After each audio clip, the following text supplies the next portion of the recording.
জয় নিতাই, রাধে রাধে। সবাই কেমন আছো? আশা করছি ভালো আছো। দেখতেই পাচ্ছ আমার পিছনে এইদিকে সব আমাদের হরিনামের জন্য প্যান্ডেল হয়ে গেছে। আমাদের বাড়িতে রাধাকৃষ্ণ মন্দির প্রতিষ্ঠা করা হয়েছে। এখন আমি বসে বসে ফুলের ডেকোরেশনের কাজ করছি, তাই ভাবছি একটু তোমাদের সাথেও শেয়ার করি। দেখতেই পাচ্ছ এই হচ্ছে আমার সাঙ্গভঙ্গ নিয়ে রেডি হয়ে গেছি। এই হচ্ছে আমার দুটো বোন, আর একটা বোন ভিডিও করে দিচ্ছে, আর একটা আমার ভাই আছে। আমাদের এই হচ্ছে প্যান্ডেল।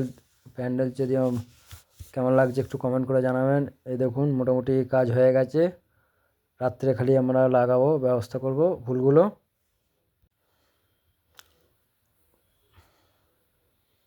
দেখতে পাচ্ছ সাঙ্গবাঙ্গগুলো খুব আমার সাথে ঝামেলা করছে, ভিডিও করছি বলে বিরক্ত হচ্ছে বারবার। ঠিক আছে, এ বলছে ভিডিও করতে বারণ করছে, ও বলছে ভিডিও করো না, ভিডিও ছাড়বে না। আর এই হচ্ছে আমাদের কোটি, খুব একদম বড় ফ্যান। ওর একটা চ্যানেল আছে, সবাই সাবস্ক্রাইব করে দেবেন, অনামিকা মণ্ডল নামে। চলো এবারে আমাদের মন্দিরটা দেখতে থাকো, ঠাকুর কেমন হয়েছে একটু কমেন্ট করে বলবেন, আর কমেন্টে লিখে দেবেন জয় নিতাই, রাধা রাধে।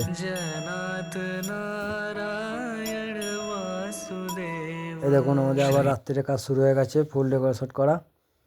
এই আমার একটা বন্ধুকে ডেকে নিয়ে এসছে, আমি বলছি ভাই একটু করে দে, আমি আর পাচ্ছি না, সেই কারণে আমার বন্ধুও করে দিচ্ছে। ওই অ্যাকচুয়ালি কাজটা করছে, ওরও ফুলের ডেকোরেশন কাজ করে, তাই আমাকে একটু হেল্প করতে এসছে। আর এই হচ্ছে এখন সন্ধ্যাবেলা বক্স বাজছে গুম গুম গুম করে। দিনের বেলা তখন প্যান্ডেলতে দেখাতে পারিনি, তাই এখন রাত্রিবেলা দেখো, রাত্রিবেলা কি সুন্দর লাগছে লাইটিং ফাইটিং লাগিয়ে, একদম মুসুরি ফুসুরি নিয়ে চলে এসেছি। আজকে এখানেই সারা রাত থাকবো, কারণ পাহারা দিতে হবে, কারণ কুকুর বেড়াল খুব অত্যাচার করে। Bye bye.